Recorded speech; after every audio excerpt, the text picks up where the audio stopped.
Hello,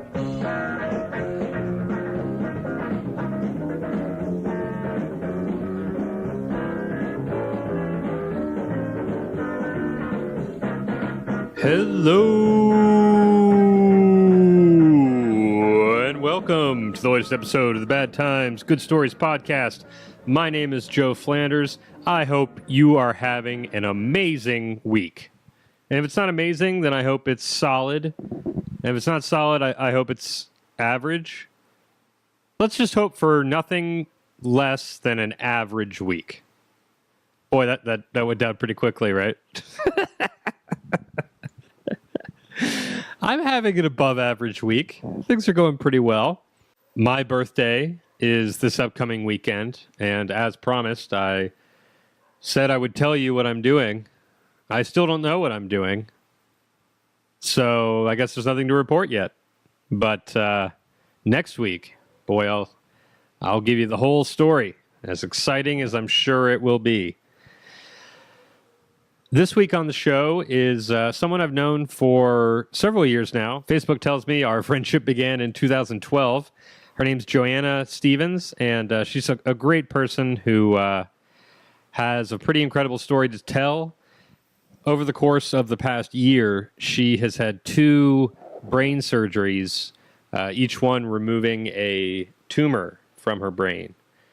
And she was 29 when she found out about this, and obviously that is incredibly young to be dealing with something like that.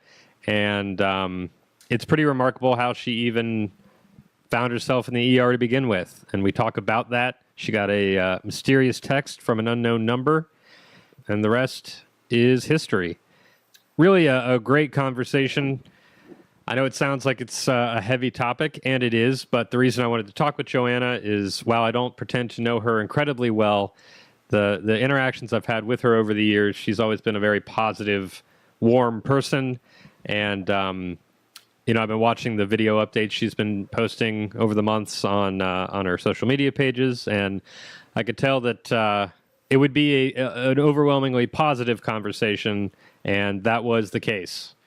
One of the reasons I love doing this show, and I've said it before, is that by listening to other people's shitty stories, I think we can all feel a little bit better about ourselves, because we all have crap going on. Sometimes these episodes are really funny and goofy and just awkward dating things, and sometimes they're of a bigger scope.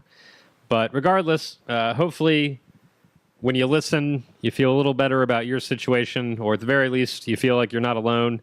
As odd as it may sound, the positives of JoAnna's experience will have a lasting impression on her and maybe on you too. So I hope you enjoy this episode. A friendly reminder that if you could please rate this program on iTunes, just give it that 5-star, maybe even write a review. I'd really appreciate it. It just helps the show grow. It helps us book guests, and all good things. So if you could do that, that'd be great.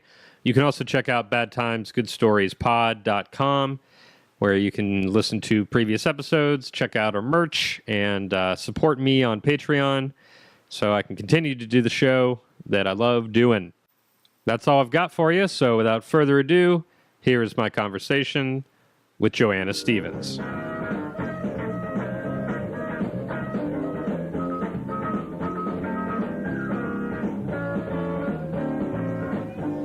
What's funny is for the most part, I had 2 very successful brain surgeries, which is pretty awesome, but they have to tell you all I guess we'll get into this while we're talking, but there's moments where, I feel like I've lost something, and I won't realize it until I come up against something, like a code that I push in every day, or like a lock that I should know the password to, and it's just gone. Really? It got deleted? Oh, that's in the hole. That was in the hole in my head. It's just funny moments where I'll go and I'll be like, oh, I don't know this. This is gone. It's gone information. So then I have to rack into my muscle memory of things to try to capture it back. It's kind of funny. Did that just happen? Or does it happen often? Well, that's the thing. Sometimes I'm like, well, now there's attention to it. So I don't know if it's like this was always happening or if it's part of, the brain tumor growing back. But wow. Interesting, yeah. So I was curious, and I saw we've actually been Facebook friends since like 2012. And I was trying to remember. I met you through Lee. Yeah, I was going to say, I couldn't remember if it was through Lee or Danielle. Lee. Was it Lee and then Danielle? Yeah. Okay. Danielle's like my BFF Right. now, so I was like. So but you met Danielle through Lee? Yeah. The first time I may have met you may have been when you were nice enough to be an extra on Average Joe. I think when we shot we shot up in like Runyon Canyon or something. Yeah. Which was awesome. I remember that. That was fun. Yeah, that was a fun day. That was a good day of shooting. And then I didn't see you for a while, and then you started dating one of my good friends. Yeah. And so I was like, oh, it's JoAnna. She's great. Yeah. That's awesome. And then I saw you again with him. How long did you guys date? About 6 months almost. Okay. Yeah. How are those terms? You guys okay? No, it ended very kind of abruptly. Like he Mm-hmm. just came over and broke up with me, and I was like, okay. Oh, and right. then, all of this happened. So it was almost like the breakup happened. The week later, I got my job. And then like a month after that, I found out I had brain cancer. So it was almost like a natural ending to our relationship. Yeah. Because then my life completely shifted gears. Oh, I would imagine. Yeah. So I don't have anything really good or bad to say about it other than that's what it was. Yeah. And I guess better than it happened then than the day after you got that news. Right. I don't know. I mean, at that point, you probably wouldn't have even cared because in comparison, your concerns were much greater with your diagnosis. Well, yeah. I mean, I guess we can just jump right into it. So where does the story begin for you? Well, the story begins October 16th.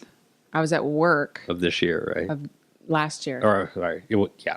And, man, I was at work. I had a great day at work. And what's funny is two of my friends called me, who are really close friends of mine that don't live here. But they're a part of my Athena group. I have this group of girls that over the years, we've all spread out. Mm. And we like to get together once a year and have girl time, catch up, just do ritualistic ceremonial, be together and, just do girl stuff. And so we were reminiscing about our trip 6 months prior. We went to Santa Cruz and we all met up and we were walking downtown Santa Cruz and we ended up in this shop of this woman who was a medium. Mm-hmm. And what is that? Is that like a... Oh, she's like a psychic. She talks with the dead and all of that. And she does readings and everything. Yeah. So my friend Amanda dragged me in there. And so she was like, oh, my phone's dead. Can I borrow your phone? I want to give her a call. And she called and left her a message. And she just said, hey, this is Amanda. Ding, ding, ding, ding, ding, ding, ding. So the laundry's dry. The laundry's dry. I have a dryer that sings to me. I was like, what is that? It's not ending. It just keeps going. Anyway, so my friend Amanda was like, hey, let me use your phone. I want to give her a call and see if she'll be coming back. And so she left a message. Hey, it's Amanda. Just seeing if you're coming back. And that was about it. So that day we were actually talking on the phone and had some great meetings and everything. And towards the end of the day, I get this random text message from this number that I didn't have. Mm-hmm. And it just said, go to the hospital. And I was like, is this a wrong number? Because that's a weird thing to text somebody. Yes. What? Okay. So I was kind of confused. Yeah. And I said, who is this? And she said, it's your fairy godmother. Also weird. Also very weird. And at this point, I'm doing all these tricks and pinching myself and trying to wake myself up. I'm like, am I dreaming? What is going on? Who is this? Right. Am I on like a reality show or something where they're like, are there hidden cameras right now and they're messing with me? I was like, oh my God, I'm hallucinating. I have no idea what's happening. Yeah. So, I asked her, I was like, can you explain? Like, what are you talking about? And she said, I know you're over there worried about seizures and you're concerned about your head. And I'm telling you that you had the chance to turn your life around, but you have to go tonight. Like, it was very specific. And you were you worried about seizures? I was. The night before, I knew something was off because I was having moments where I was losing kind of tracks of time. I was having weird kind of mobility things, little things Yeah. that I should have paid attention to, but I didn't. Like I'd go to work and I'd go to make coffee and I would forget what I was doing and I'd start taking my shoes off. Oh, okay. And then I'd be like, wait, what am I doing? And then I would put my shoes back on and I'd be like, oh, you're making coffee. Go make coffee. Yeah. And then I'd start taking my shoes off again. And I'd be like, I don't know what I'm doing. Yeah, that's a weird one. Like weird things that I should have paid more attention to. But so I start Googling her phone number to see if I could figure out who this person was. Right. She's in the yellow pages. Right. And her picture popped up and I recognized her because it was the picture that was in her shop. Oh, it was the medium. Wow. And so all of a sudden I'm like, how did you know? Like I had all these questions going through my head. Yeah. And meanwhile, I'm, texting Amanda and I'm like, oh my God, this woman thinks I'm you. You need to go to the hospital. I'm the messenger here. I'm caught in the middle of this. I'm just the messenger. She thinks I'm you. You need to go to the hospital. And, and all of a sudden Amanda's like, whoa. And so I started asking her more questions. And at one point she's like, Amanda, how do you not know it's me? And I said, how do you think I'm Amanda? This is not... Oh my God. I was like just trying to connect the dots. And are you somebody who believed in all of that kind of stuff previously or kind of skeptical or you've been on board anyway? I think the best way somebody described me once is that I know 1 + 1 = 2, but I also know that it could be 3, 4, or 5. Okay. Like I would say that there is an equal balance of logic to me and also a complete openness to the things that I don't know. Sure. One of my favorite quotes from Neil deGrasse Tyson is the universe is under no obligation to make sense to you. And I love that. I think about that often where it's like, the more I learn, the more I know, the more I realize I know absolutely nothing. Yeah. That's a big moment, I think, when you kind of can have that breakthrough of just like, oh, I don't know anything. Right. And just be open to learning new things. Right. And just like accepting all that. I'll follow up this question as we get more into your story. But I think as I get older, the cliches that I used to scoff at as a kid, are just like the same old a penny saved is a penny earned. And you scoff at those. And then I think as you get older, you realize like, oh, people have been saying these things for a long time because they're true. Right. And it's, I don't know, it's kind of a nice, I've just been open to accepting and learning new things and being like, oh, okay. Even more so now, I'd say, just with what's happened in the past year. Because to be honest, she's actually not the first psychic to track me down and give me messages. Yeah. Really? Yeah. It's kind of been a common theme in my life. I don't know if it's just that I'm so stubborn that every now and then I need whacked over the head with information. That people have to come track me down and be like, wake up. Uh-huh. What was the first time that happened? The first time, a friend of mine, she had a friend come in town and she's like, I want you to go out with us and meet this girl. I'm trying to show her a good time. And I was not in a great place. I was like, I don't want to go out. Like, sure. But I went to yoga that morning and this woman was like setting the attention and everything. And she just said something that really resonated with me. She was talking about the movie The Wizard of Oz. And she was talking about how Dorothy learned this lesson that she always had everything she needed to get to where she wanted to go. Mm-hmm. And I was like crying in yoga class. I was like, yeah, that's it. But it really hit me. Mm-hmm. And then later that night, I went out. I decided to go, and this girl kept coming up to me and being like, "You have such great energy." Like, and I was like, "Yeah, thanks." And and she just kind of like, I could tell that she wanted to tell me something, but she came up to me and she's like, "I don't want to weird you out, but I really feel the need that I need to tell you that you're going to be okay. You're going to be all right, and that you already have everything you need to get to where you want to go." And I was like, "What did you just say?" Wow. And, I got the same message twice in one day. Yeah. And she told me several things, actually, that like really blew me away. But the main takeaway was you need to wake up. Like, it's time for you to...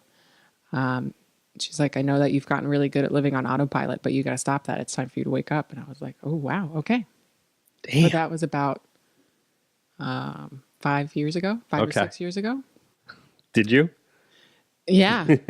I mean, I think especially for where I was at that point in my life, it definitely led me down the path of being more aware and, asking the questions that I was looking for instead of just going along with things. And it started to lead me down the path of finding my true self. Okay. Which I think is something that takes a lifetime and takes many lifetimes of actually finding that answer to. So it's the journey more than the destination. But Sure. Yeah, most certainly.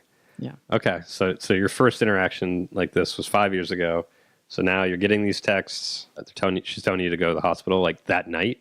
Oh, yes. Sorry, went off on a tangent. Fine. So No, I prompted it. oh man, I could talk all the time. Yeah. It's so good. So she really got my head. Yeah, I bet. So it's like I get the message at like 5:30. I leave work at like 6:30. Yeah.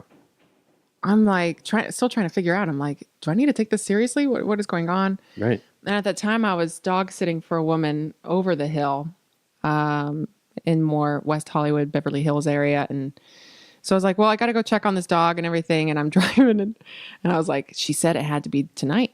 Yeah. So I was driving around checking urgent cares. I was like, I had a headache at the time. Yeah. I had no idea what that meant, but I was like, where do I go to check out a headache? And the only place that was open and took my insurance was the emergency room. Right.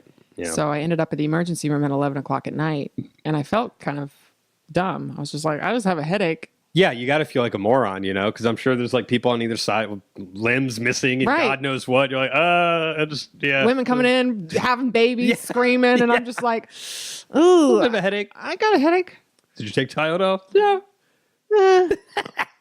And then there's this weird thing where it's like, this woman told me I need to get it checked out, and then I'm like, I don't want them to commit me now. Like, exactly. You're walking this fine line of, I got an anonymous tip off that I need to be here. So, I mostly just went to give myself peace of mind. And they ended up, when you're in the emergency room, they go ahead and do all tests. Right. Yeah. So, CT, like the whole shebang. And at that point I'm, in the hospital and somebody comes in and wakes me up at like 4 a.m. And the first thing he asked me was, have you been having seizures? And I was like, what are you talking about? Yeah. I don't think so. Right. And so this part is what's crazy to me, that it takes so long for your brain to actually take in the information, because he had to tell me several times. Yeah. You have an incredible amount of swelling on your brain. And I'm like, but why? Like, what are you not telling me? Right. Yeah. Why is it there? What's swelling? What's happening? What are you talking about? I keep trying to take my shoes off, but other than that, I'm fine. I lose moments of time here and there, and my legs shake. But this is just normal. getting older, Right. And so he's telling you your head's swelling or your brain's swelling. And then he even starts showing me the pictures of the CT scan about how, the hemisphere of your brain should be, completely down the center. And the tumor was so large, it was pushing against that. So my hemisphere line was like an S almost. Instead of a straight line? Yeah. So I was like, what are you showing me? Right. Yeah, that's the other thing. I still don't understand. Is, And they wouldn't say, oh, this is a tumor, and nobody would even say this is cancer. They were just being like, there's a foreign object in there. So they're just like trying to tee it up for you to say it, like almost. They're just like, oh, is that a tumor? Yes. Yes, it's a tumor. Are they not allowed to say it, or are they just like people who nobody would want to deliver that news? Right. Well, I think doctors need like definitive evidence of exactly what it is. Right. They don't want to say it, and then that's not the case, and then you sue them for something or whatever. Right. Okay, but you're not piecing it together. I was like, okay, can I go home? I'm watching a dog. I got work in the morning. The dog's got to go out. This is my top priority right now. It's like, that dog's got to go out. Needs to be walked. Yeah. It is my job. Yeah. Nothing else in my life is more important than this dog. And everybody kept being like, stop worrying about the dog. And I was like, but the dog is my responsibility. This can wait. And everybody's like, no, it can't, JoAnna. So, I went to go leave. Like at one point I was just like, I'm putting my pants on. I'm getting out of this hospital. I don't want to be here anymore.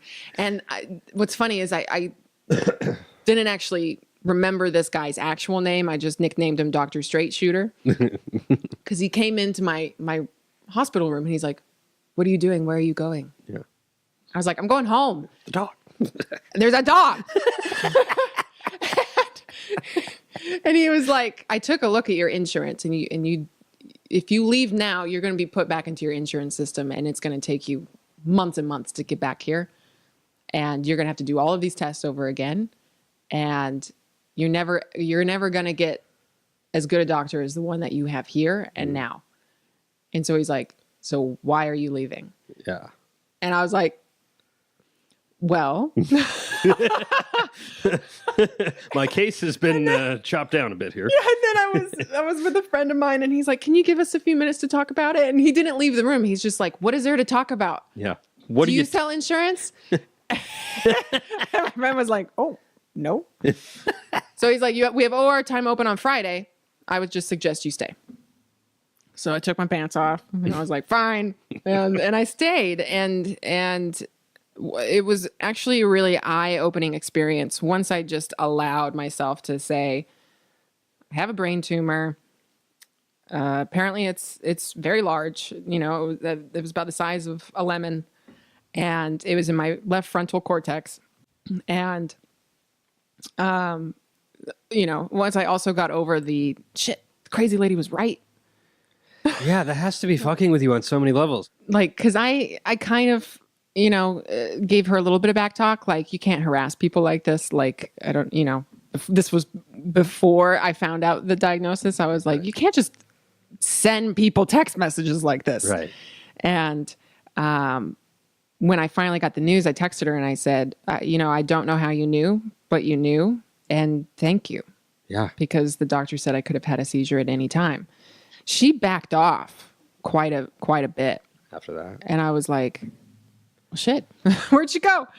And the reason is she didn't intend to give me the message. She intended to give it to somebody else. And so she had a client named Amanda, and she must have become her client around the time that we were in Santa Cruz because she must have saved my number as Amanda. Because she that makes sense as to the text message where she's like, Amanda, how do you not know it's me? Like, you know, right. All of these things started piecing together. And the Amanda she intended to give the message to, she ended up having a brain tumor. And she's the same age as I am. And we both had surgery the same week. It was really bonkers. And your friend's name was Amanda too, right? Yeah. That was where all this confusion got in. Wow. What odds? Isn't that crazy? I mean, that more than anything made me, that whole week actually really opened me up to really seeing how much love is in my life. Mm-hmm. All my family flew down, you know, all of the people who reached out to me, like my door was just constantly open and closed to people coming in and out. And it really helped me to learn to receive the love that was already in my life. It connected me to something much bigger and realizing that my life has been on a certain path and you never know what you're creating in a certain moment. That, right. You know, that was something that was set in place 6 months before it even came to my attention, you know? Yeah. And then when I was under the first time, didn't get this experience the second time. I was pretty bummed. But the first time, cheated. It was, I wouldn't even say it was a near-death experience. It was just this feeling of being reconnected to something and this feeling of being everywhere and nowhere. But there's not really any other words that I can attribute it to other than when I came back and I woke up, like I distinctly felt very different. There was just so much light and it felt like so much love. Like I just felt, you know, like I felt whatever it feels like not to be human, you know, like it was feeling reconnected to something and feeling like I gained something and I lost something and I gained a deeper perspective of things. I lost a lot of doubt. Like there was just this significant shift that I felt very changed, which is something that I had to deal with post-operation, where there was this distinct feeling of being human feeling very heavy. Heavy how? That's a good question, because it was almost like feeling homesick. And I've never really felt super homesick in my life, but it was feeling homesick for a home that I didn't know how to put my finger on it. It was like, whatever that was, like I felt homesick for it, and almost displaced, kind of like I didn't know, like I just felt like I was a new person, and I didn't know how to relate to myself in the same way. And it was just a very odd feeling. I bet. So were you sort of homesick for like the way that you existed before all this stuff happened? Because you didn't connect to that anymore? And you were trying to figure out like, who am I now? Well, I mean, I have multiple therapists at this point, because I need somebody to help me process all of this stuff.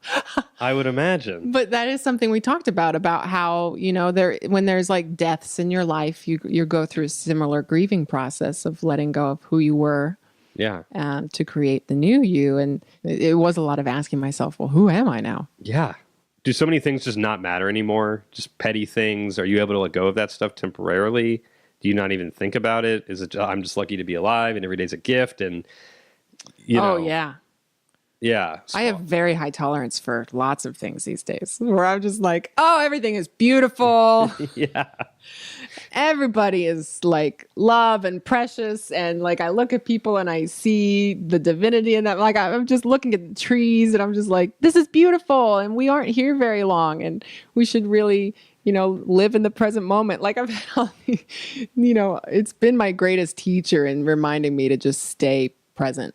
Right here, right now, that you can make all the plans you want and they will or will not happen. Who's to say? I definitely believe in creating your future, but at the same time, tomorrow's also not certain. And I think that's kind of one of those like cliche things that I was mentioning earlier. Tell God your plans and he'll laugh, or live in the moment. All these things that, it's like, I've heard that 100 times. And it's kind of, in a way, it's a shame that I feel like more often than not, it takes something that like you went through to really understand what that means. To add on that, I do think that at the end of the day, this has been my greatest teacher. Yeah. And it is unfortunate that a lot of times it takes something tragic to happen to wake us up. But I do think that it doesn't necessarily have to be that way. I think one of the biggest missing components we have in society is taking a look at death. And sitting with it and understanding that when you start to get a better understanding of our own mortality, that's the thing that helps you live your life. And if we can sit and meditate and consider, like people have this preconceived notion that it's morbid to think about death and all of these things, but it's really taught me to live my life more. And just that reminder that tomorrow is not promised. Right.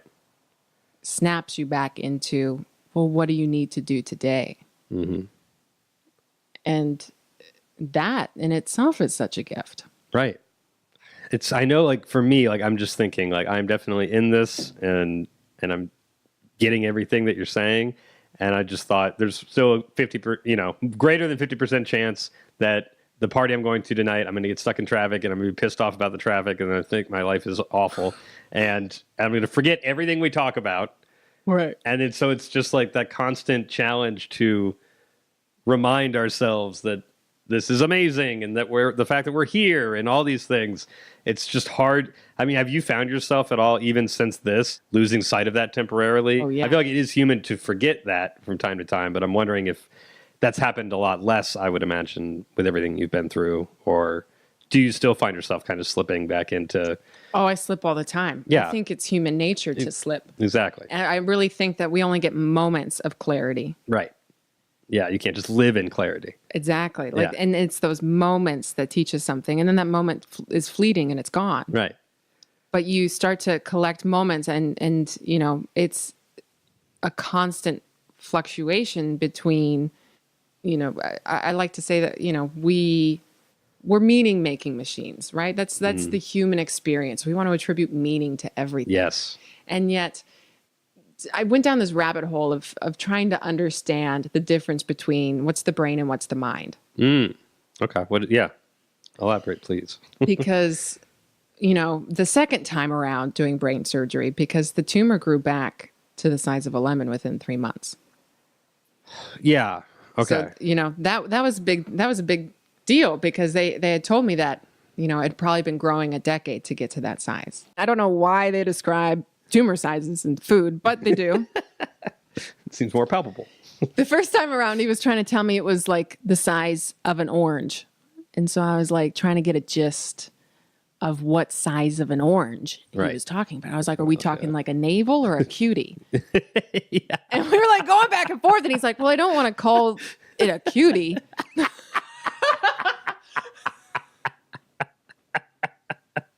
I'm like, we talking fruit. So what fruit are we talking? Is it plum? Apple? There's many different sizes. I don't know why we're using this. So I went home and I started Googling, what's a medium size orange look like? Is the skin on? Is the skin off? That place, that's another couple millimeters, I'm like, I can't imagine this being in my brain. I'm holding up my hand and this big side, like, how do you fit something in there? There's not a whole lot of room in there. Right. Yeah, that's true. That's really true. Yeah, I've never even thought about it. You hear that. Oh, it's just the size of a, kumquat, whatever. I'm trying to think of fruits now. But the brain, there's not a lot of extra room in there. There's not a lot of extra room. So that's where the swelling happens, right? Because it's just up against your skull, I would imagine, right? Yeah. And, I'm fascinated. I'm not a neurosurgeon or anything like that, but I like to pretend I am now because I read all these books and they talk about brain tumors and everything. And I in general, I just think it's fascinating. But there's a pretty distinct amount of liquid ratio to brain mass. And it's not like there's an extra compartment that's available space for a tumor. So then when I had my 3-month appointment and within that 3-month time span, it came back to the size of a lemon again. It was much more difficult the second time around because then it was just much more real because I hadn't really claimed the whole brain cancer thing. I was just kind of like, I woke up and I was in remission and I was like, great. But then the second time around, it really made me need to stop and look at this thing. And then I had to make plans for the surgery and set dates. And I was like, oh God, I'm glad I missed out on all of this the first time around because this sucks. Because, I initially went in and they were like, we need to go back in and take this out.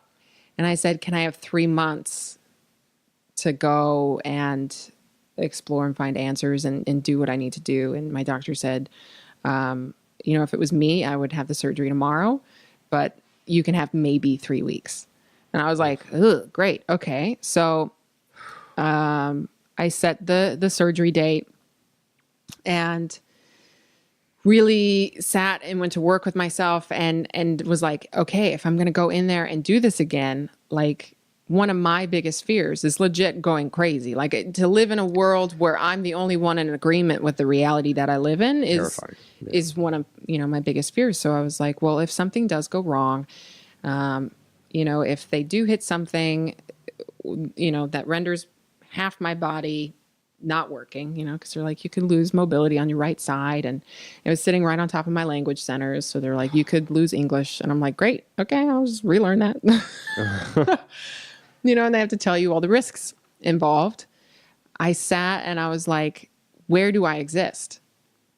Because do I exist in my mind? Do I exist in my heart? Where do where is the essence of me? Right. Is it spirit? Where do I house it in my body? Where does it exist? Mm-hmm. And I came to the conclusion that I will always be me, regardless of what happens to the brain portion. But that was something that was very important for me to understand and find out, that no matter what happened when they went in, whether, I had to learn a new language, blah, blah, blah. If it took memories, if it took whatever, that the essence of me was still going to be there. Mm-hmm. Yeah. So it ended up being a very successful surgery. And but before that, I'm wondering, like when you found out for the second time, how accurate are movies? You're in the office and then you hear the one word and then you tune out all the audio and everything goes quiet and you hear a buzz, or, there's always that scene in the cancer movies. I'm wondering what getting that information was like. It sucks because because I kept Dr. Straight Shooter as my oncologist. Good call. And because I appreciate, like, if you're going to give me news, just give me news, and then I will handle it the way that I see fit. Right. Mm-hmm. So, I kept Dr. Straight Shooter, and I get this phone call right after I got my MRI, and it was from one of the receptionists, and she's like, the doctor needs to see you right away. Yeah. I was like, can you tell me what this is regarding? And she's like, no, I cannot. And I was like, then get me in as soon as possible. So I'm like safeguarding myself. I'm walking in there and I'm like, whatever he says, I'm just going to take it and I'll deal with it and everything like that. So I'm in the doctor. I'm like all by myself and I'm just taking it. And he's giving me the news like it's a death sentence. And I'm like, this is all fine. I asked him all the questions I had to ask. And I'm like, how big is it? And he's like, it's bigger than it was last time. And I was like, Jesus Christ. Yeah. They had presumed it had become a grade 4 tumor. They presumed a lot of things. And, he's going in. We needed to start discussing chemo radiation, blah, blah, blah, blah, blah. And I'm like, I'm not ready to go down that road yet. But it is. It's like, it's a lot of information coming at you. Mm-hmm. And as much as you try to deal with it head on and ask your questions and keep it business. Right. Yes. It does become personal, where there was a minute there where I wasn't speaking. Right. And I was just kind of glazed over and, right. and he kept asking me, he's like, do you have more questions? Do you have more questions? And I was like, God, I just am trying to imagine myself going through brain surgery again. Like I just healed from this. Right. Can't believe I got to do this again. Did you have to do chemo at all? No, I haven't done chemo or radiation. I think another thing for me is I want to make decisions that are made out of love for myself, for my body. I don't want to make a decision out of fear. And right now, making the decision to do chemo and radiation is still a decision that I would be making out of fear. Right. And the fact that doing radiation would be frying my brain every day for 6 weeks with severe exhaustion and memory loss. They're frying your brain. So going back to my biggest fear, not something I want to do. Right. Yeah. Voluntarily, sign up for. Frying my brain. I'm like, I'm going to hold off on that as long as I can. But maybe baked, but not fried. Yeah. I am definitely a proponent of CBD oil. Yeah. I don't drink anymore. I smoke weed. That's, mm-hmm. I don't like pain pills. I don't want to become addicted to pain pills, which, they definitely gave me, quite a few while I was there, but I got off of all of them within a week, and I just smoke weed now because it helps with the pain. Mm-hmm. You've been single this whole time, right? Through all this? Yeah. Okay. You think that, I mean, who knows if it was better or not, but was that a struggle at all? Or were there enough people with you this whole time that you felt the love and it was fine that you weren't with a significant other? That's interesting to ask, just because this is probably the first time in my life I've been single for this long, right? Mm-hmm. And you were always you've just been a relationship person? Yeah, I've always been a relationship person. I was engaged for years, and then had other smaller relationships. But this is the first time in my life I've not needed it, not wanted it. It's definitely been calling me to do more self-reflection and understanding, like redefined my own worth, redefine what I want in a relationship. And I think that all starts with self. I think that all starts with going inward and looking at the boundaries that we set up for ourselves. That's not really based in anything other than what we've done our whole lives. So if we're meaning making machines and meaning is directly attached to ego, like if we can rise above that and say, everything is possible, what do I want to create out of nothing? Yeah. Not based off of who I was, not based off of, where I want to see myself with, like Yeah. it's all, I think true creation starts from a point of nothing. So what have you sort of found that you are looking for now in a relationship or something like that maybe you weren't looking for before? I think I think that was one of the things where I came out and there was this, it sounds funny to say it out loud, but there was almost kind of like this tug on my heart that was just kind of like, whoever it is coming. Mm-hmm. And it's kind of holding out for this person that I think would be a more even exchange of love and companionship, and the person that I can feel like I can be alone with, and just having somebody to play and go on adventures with, and not, less codependent and more, I want to enjoy being in a new sort of relationship that I haven't necessarily had before. So yeah, there's been nobody romantically throughout all of this, but where does your family live? Where are you from? Or like your immediate? They're mostly in Idaho. Okay. My dad was in the Navy. My sisters moved around a lot, but I'm really close with all of my family, and I get to see them next weekend. I'm going home. And, oh, that's exciting. Yeah. What did you move to LA for? Was it acting originally, or was it not? Acting and directing. I've been out here 8 years now. Yeah, me too. Yeah. It's crazy. It is crazy. It went by really fast. Yeah, I know. I probably would not choose to relive the first year or two of being down here because there's brutal. so much adjustment, and it's just... Yeah, and you're just trying... did you come down here with like a group of people, or were you kind of on your own? Oh, yeah, I came all by myself. Yeah. And whatever I could pack in my car. Yeah, no, that first year... I mean, I even came out here with people from school and everything, like from college, from film school.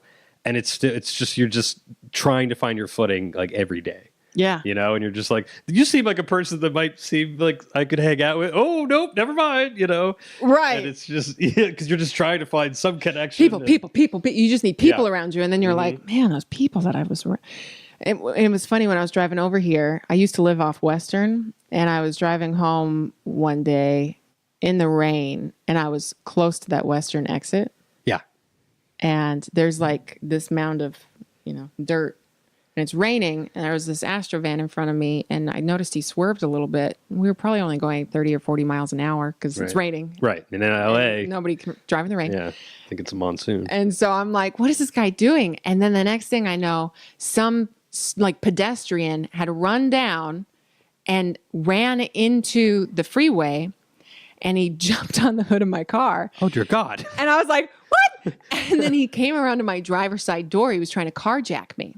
And I locked it like seconds before he got in the car. And I was driving a stick shift at the time. So I tried to go, and my wheels were just spinning. And I was like, I got to get out of here. Oh, my God. And I made it back to my home, and I was shaking. And I walked in, and my entire roof was leaking. There was just water everywhere. Oh. I sat in the middle of my room with all of my furniture getting soaked. Oh, God. And I was like, I think it's time to move. I think it's time to move. Oh, my God. I've never heard of someone trying to jack a car with somebody in it. Yeah. Were you at like a red light? No. He jumped on the hood of my car while I was moving, so I had to stop. Oh my God. And like he came around the driver's side door to try to get me out. What time was this? It was in like 4 p.m. Oh my God. He was running from something because Clearly. he came over. Like, yeah, the many experiences you get. Wow. And that was like your first year out here? Yeah. I ended up just moving back to Burbank. I was like, I'm going to just stay in my suburban. Yeah. Not too many live carjackings happening in Burbank. I just can't. I can't do this. Okay, so through this process, like, it sounds like you have a fairly good sized family. So are people kind of taking shifts and coming to stay with you, or are you? I mean, to be honest, they've been hounding me for opportunities to come down, and I'm really independent at heart. I love them, but I have to, love them from a distance at the moment a little bit, just because it's been a lot of processing things personally. Right. So I'm sure that they would all love to be here. Mm-hmm. And why do you think that was? That you just wanted to keep them kind of at a distance? I think it's just more my personality. Like I tend to be very social and extroverted at times, but really like I'm an introvert at heart, and I like quiet and I like to be alone. I like to read. Yeah. Like just there's creature comfort things that I really enjoy. Yeah. And there's a lot of love there. Right. So has that been a struggle then as somebody who is, more introverted? I imagine there's just been such an outpouring of people that, and I'm kind of curious just in more of because human interactions fascinate me, and this might be kind of petty, but I'm just curious, has anyone tried to interject into your situation and kind of make it their own and take it on a bigger role than you're like, I don't really even know you? Oh yeah. That fascinates me. Well, I have this wonderful friend, Kevin, who overstepped his bounds a little bit. So I had to kind of tell him that he overstepped. But he came to visit me in the hospital, and I know his intentions were good, but he took it upon himself to go to Santa Cruz to meet the psychic who predicted my brain tumor. And at the time I didn't realize that she had pulled back because she thought she got the wrong person. Right. But I hadn't heard anything from her. And the next thing I know, I wake up at a surgery and he was taking pictures with her. And I was like, what are you doing? Yeah. I was like, too far, man. Like, what are you doing? So that ended up great. I had a talk with him. I was like, you overstepped some bounds there, but yeah. What was his plan? Did he just want to? I think he just wanted to meet the woman who, predicted this brain tumor, but I hadn't gotten a chance to really talk to her. So, yeah. But it's just, people just fascinate me. Yeah, that's really funny. Oh, Kevin, I love him. But yeah, people just fascinate me in that way where they, everyone just reacts to things differently. And if they just like come in, swoop in and they think that they're really helping, but it's like, just pump the brakes. Right.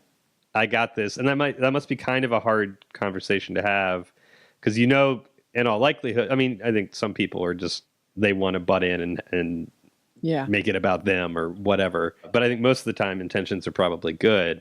But it's also like, it must just be hard to accurately describe what you actually want from them. Right. There have been several moments because one of the big things about healing from brain surgery is that my brain don't move very fast. Right.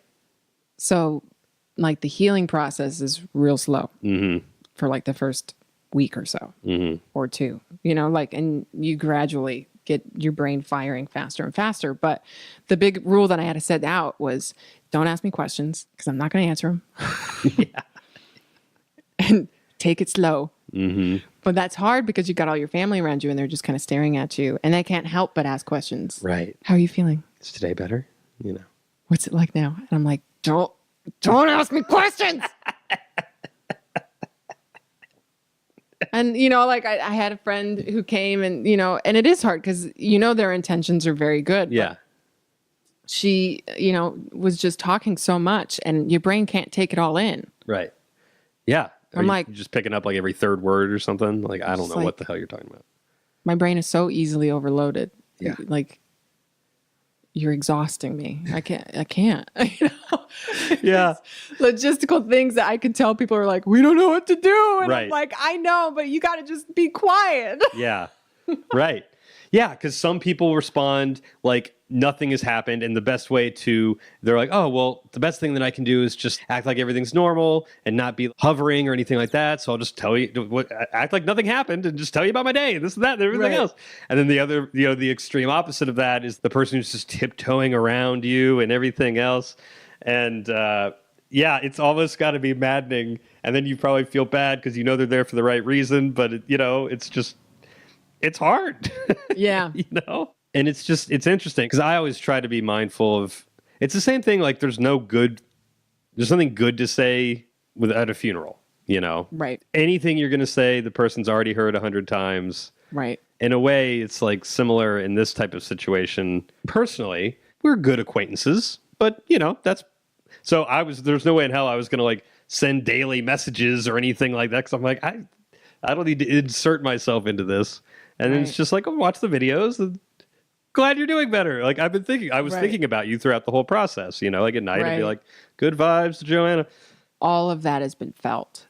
Like anytime somebody's like, let me know if you need anything. I'm like, just send me good vibes, man. Just like, think about me. Send me good, loving vibes. Like, because at the end of the day, I really believe that we have such capacity to love and to share love and to send love. And no matter what, is happening globally and politically and all of that, at the end of the day, people care, about your health and your well-being. And I have a GoFundMe page up right now, which my friend made. And that was hard for me. And she's like, no, let me do this for you. I know that you're struggling with all the hospital bills and everything. Because, oh man, you spend 2 weeks in a hospital and they just come after you forever. And I'm like, what more do you want from me? They just keep sending you bills.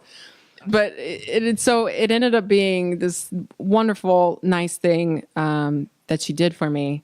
And man, my heart just goes out to everybody who shares it on their page, who donates, who thinks about me, who sends me messages. It's really opened my eyes to realizing that we all can choose love. We can all live in love just as easily as we live in fear. It's just a choice of attuning to what that frequency is. And I see it in people every day. That's pretty great. Yeah. Yeah.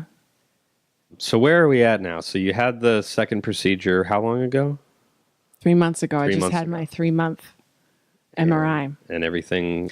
It's not a lemon. Right. It came back to the size of lemon drop. Like a garbanzo bean. So how long after you got the good news that the procedure went well, and then now you have $50,000 in medical bills? Yeah. I hate our medical system because this is what happened. Congratulations, you survived cancer. Now you're in debt. Right. And that's with insurance. With insurance, both surgeries were over $200,000. Oh my God. A piece.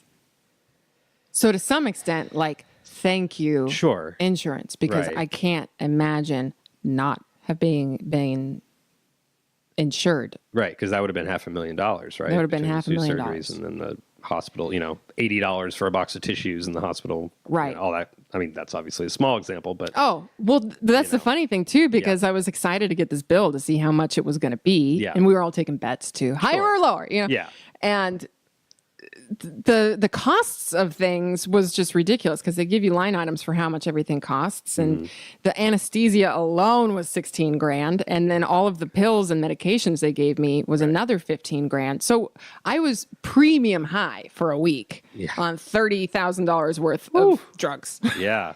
Which were really great drugs. But I would hope so. And then, all the miscellaneous charges for physical therapy, which was just somebody walking me around the halls, for $7,000. And I'm like, this is crazy. That's insane. Were there any like ticky tack things that you remember? Like tissue. The only reason I mentioned tissues is because I've spent a fair amount of time in the hospital too. Yeah. And I just remember that was the one that stuck out. It was like, I think they even charged us for the toilet paper in our bathroom. I was just like, this is not, if that's what you're charging people, yeah, you're helping people, but that's a product of being a business, you know? And it infuriates me with all that. I mean, yeah, I guess comparatively, and that's the thing. We're able to be thankful for only having $50,000 in debt instead of $500,000. Right. It's like, well, yeah, comparatively, that is much better. Yeah. So, listener, if you'd like to help with these bills, what's the web address? It's GoFundMe JoAnna Stephens, and it's on my Facebook page and my Instagram. Okay. You can follow me on Instagram. JoAnna Claire Stephens is my name, and I'll post it there if you want to check it out. You can read my story that my wonderful friend Sandy wrote about our trip. And yeah, any donations and even just sharing, you know, like it's just spreading the love, you know, and I think when there's so many things to argue about, to fight about and everything that's going on, you know, it's just the small displays of love that kind of give us back our humanity. And it's nice to see, you know. I think that's absolutely true. It's so easy to shout at people you disagree with online. But, you know, if you're walking down the street and somebody trips and falls, you're going to help them up. Mm-hmm. And it doesn't matter if they're a Republican or a Democrat or whatever. Like, we're human. And even being, like, I've always considered myself a storyteller, a collector of stories. And there was something about going through this myself that allowed me to hold space for other people to tell their stories. I came out of the hospital and, you know, it's left and right meeting people who tell you their stories. And it's just this reminder of everybody's going through some shit. Yeah. Everybody is going through it. Yep. And that's allowed me to have more compassion for people. The guy that cuts you off or honks his horn, or, you know, like everybody's going through it. Yeah. And just hearing people's stories, sharing stories like you're doing, you know, it's important because I think that's what lends itself. Right. Exactly. I guess to kind of wrap up, where do you go from here? What were you doing for work? You mentioned you got like a new job right before all this happened. Yeah. Is that right? Where were you working? I work for Futurism Entertainment. I have an incredible boss who's been a great mentor for me. And you've been employed there this whole time? This whole time. Oh, wow. I take like one hit off mine. Are you like really high right now? Oh, it's just nicotine. Oh, yeah. I was like, oh my God, you're getting blazed over here. Yeah. Oh God, if this had been weed, I would have been on the floor right now. I was like, oh my God. Anyway, great mentor, great job. We're in the process of creating Futurism Entertainment, which is everything I wrote down that I wanted. Mm-hmm. It came together in this job. And long story short, I ended up at this event that I was like, why am I here? I was trying to figure out a way to like sneak out the back. And the night before I had watched one of his movies. He did a documentary called Discover the Gift. And I was bawling my eyes out. And the next thing I know, he got up on stage and he started talking. And I was like, oh, and every cell in my body lit up. And I was like, that's him. Yeah. That's my mentor. Yeah. And he didn't know me, but like the moment there was a break, I ran up to him and I was like, I don't know what I need to ask you or talk to you about, but can I have half an hour of your time? Like, can I take you to coffee? And he was kind of like, okay.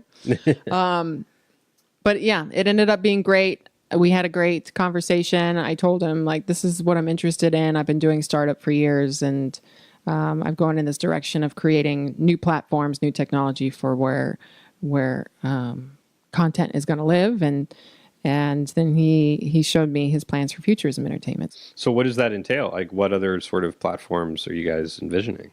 VR, AR, mobile gaming, augmented reality. Now, what's the difference between VR and AR? Like VR, you got the headset. Right. So you're like in a world. Augmented reality, you get to kind of manipulate the world around. Like, Pokemon Go, where you're outside and Yeah. it's the thing that causes, a Pokemon to jump out of the bush. That's augmented reality. Oh, okay. Okay.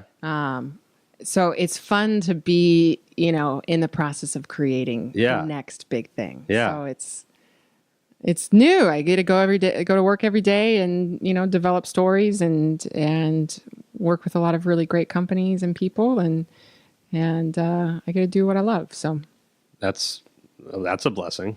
yeah. So often I have to check myself when someone's like, "Oh, how are you doing?" It's so easy to be like, "Good, I'm working on this project and that project and this Right. project."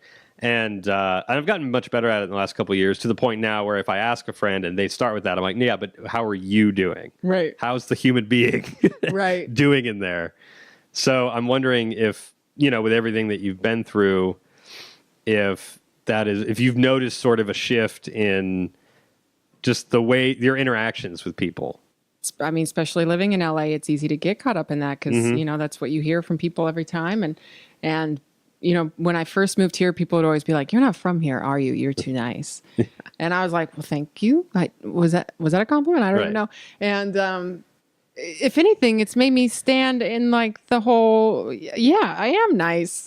And I do cool things. And at the end of the day, like, I want to be a kid. I want to play and I want to find my playmates, Right. I want to find the people that I want to do cool shit with. Right. And have fun doing it. Right.